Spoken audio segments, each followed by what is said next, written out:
Olá, irmãs e irmãos, louvado seja o nosso Senhor Jesus Cristo, para sempre seja louvado. Então vamos dar andamento aos nossos estudos aqui, fazendo um resumo rápido, né?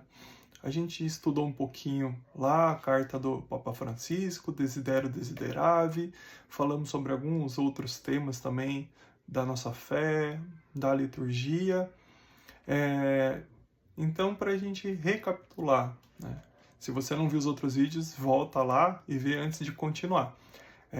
Mas a gente já viu que Jesus deixou uma missão para a igreja.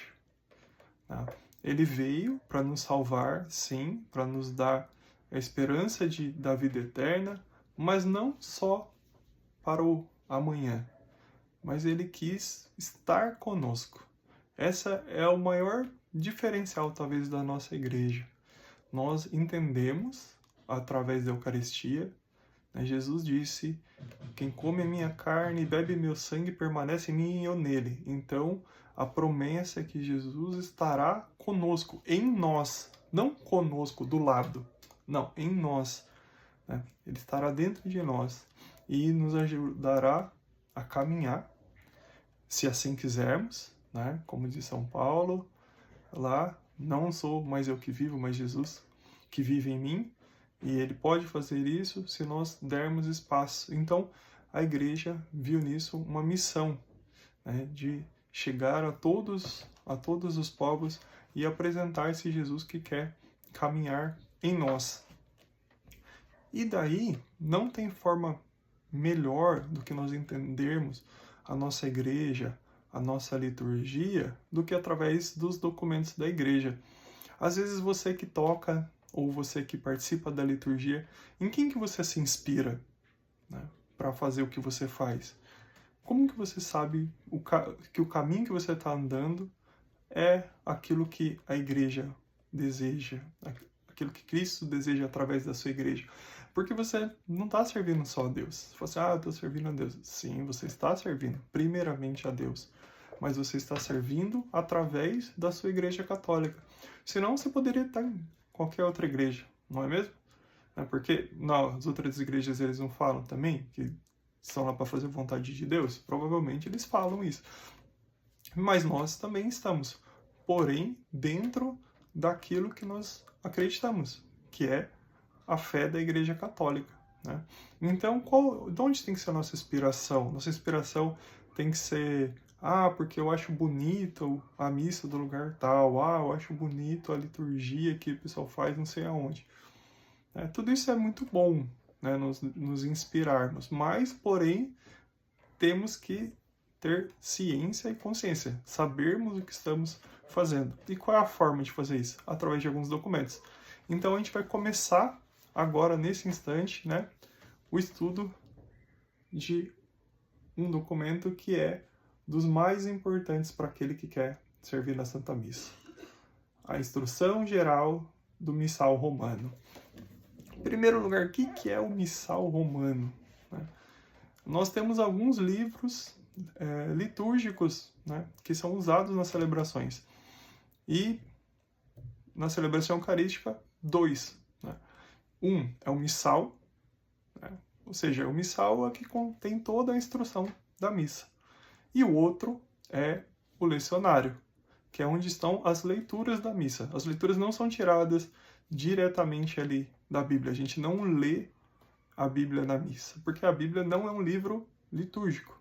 No lecionário já está separado ali cada leitura de cada dia. Então o livro litúrgico é o lecionário.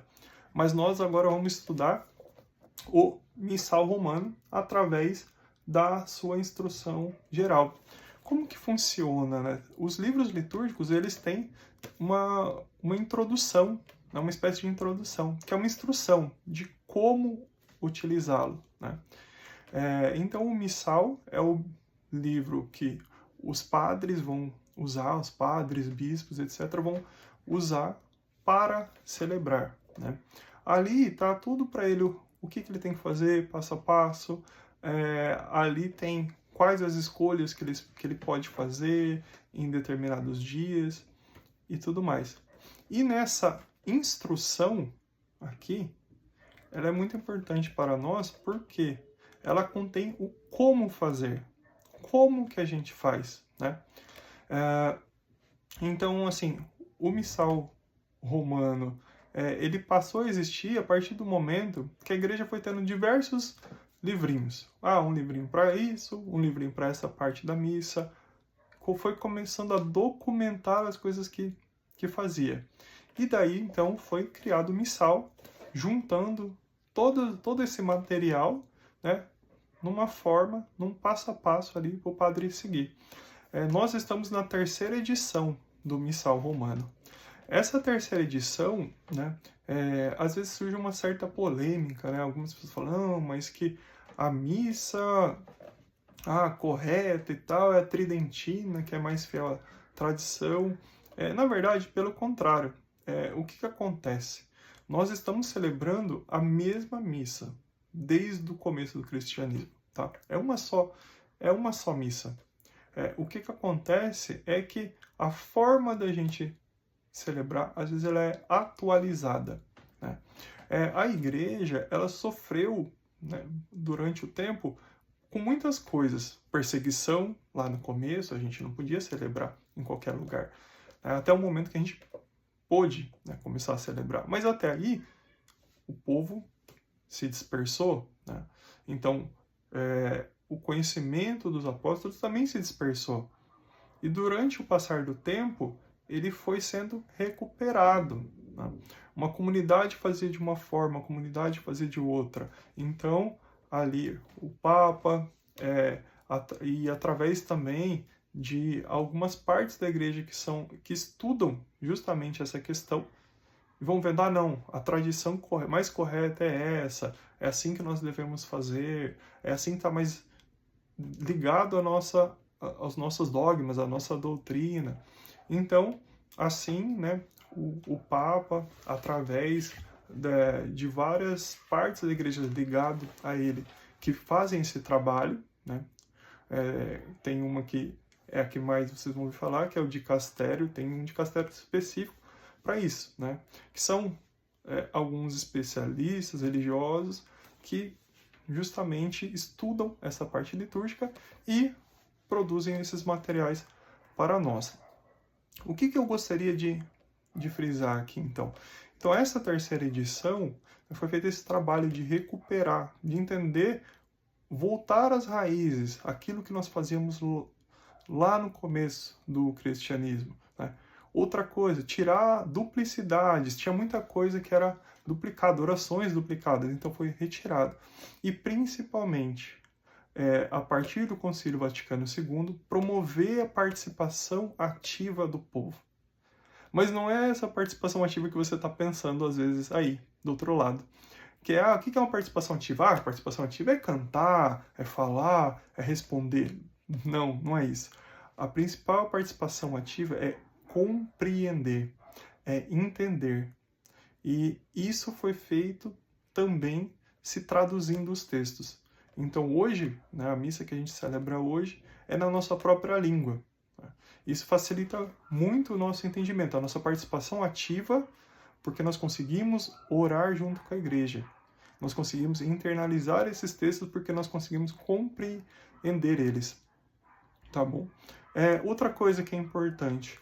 Bruno, pode isso na missa? Pode aquilo na missa? Vai estar aqui dentro. É aqui que a gente vai descobrir aquilo que pode, aquilo que não pode, como deve ser feito. Mas, primeiro, é importante a gente entender como a igreja funciona. A igreja, ela nunca fala nesses tipos de documento, assim, não pode isso, pode aquilo. Não, ela vai falar o que deve ser feito. E você automaticamente entende que o que não está escrito aqui não deve ser feito. Né? Você não vai achar nenhum documento da igreja falando assim, o sacerdote não pode celebrar de sunga. Né? É óbvio que não seria adequado o celebrante celebrar de sunga. Mas precisa estar escrito no livro? Não. Muito provavelmente vai estar escrito lá como o padre deve se vestir, como ele deve se paramentar para a missa, mas não vai estar lá caso a caso. E por que não vai estar lá caso a caso? Porque eu citei sunga, um exemplo. Né? Óculos de sol. talvez em algum momento da história não existia óculos de sol, né? E no futuro vai existir um outro tipo de coisa que não tem como saber agora, né? Então eu não posso ficar colocando lá, não pode isso, não pode aquilo. Na verdade, eu tenho que colocar aquilo que é para ser feito.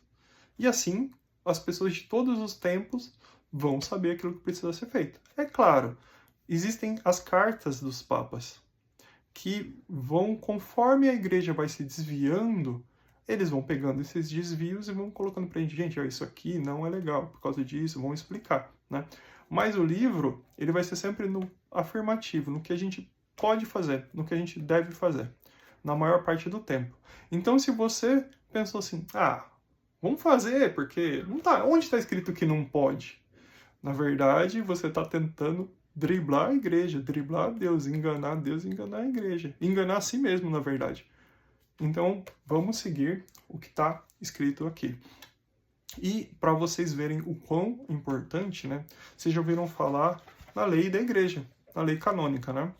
Então, aqui, no final dessa introdução que tem nesse livro, vocês vão encontrar, né, isso, o texto do Papa Paulo VI, que promulgou, né, que fez a lei para aplicar isso, então foi feita uma lei para isso.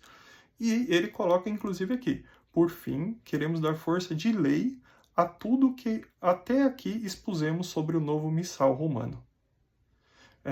Então, tudo que está escrito aqui nesse livro, para a gente, ele tem força de lei, né? E fala assim, mas então, tá bom, tá tudo escrito aí e tudo mais, mas quem manda na igreja é o padre. Não é bem assim. Aqui também, nesse livro, na parte seguinte, né, que é o proêmio do livro, vai estar escrito lá que esse livro, né, o missal, ele tem as partes lá que podem ser definidas pelo padre, né? Algumas coisas daqui vai estar escrito que pode ser definido pela conferência dos bispos, que pode ser definido pelo bispo da localidade. Então, algumas poucas coisas podem ser definidas sim, pelo bispo ou pelo conjunto dos bispos, mas não pelo padre. As partes que o padre pode decidir são as rúbricas. Então, ele pode, por exemplo, escolher uma determinada oração eucarística, das que estão previstas aqui. Ele pode, né, tem as partes onde ele pode falar livremente para o povo, contextualizando, por exemplo, a leitura através da homilia, adicionando o nome de algum santo. Então, tem as partes que ele pode fazer, mas ele não pode simplesmente sair do que tá aqui, né? Então, todas as adaptações que não estão aqui, elas teriam que ser submetidas, ou seja, enviadas a Roma e aprovadas para entrarem numa nova edição do missal. Então, a gente vai começar esse estudo, né, parte por parte, cada um dos tópicos, entendendo o que a igreja nos pede para fazer, como que ela nos pede para fazer, onde que a gente pode consultar os textos, tá bom? Mas a gente tem que ter em vista que é preciso a gente se formar para que a gente saiba realmente se o que a gente está fazendo é a vontade de Deus através da sua igreja. Amém?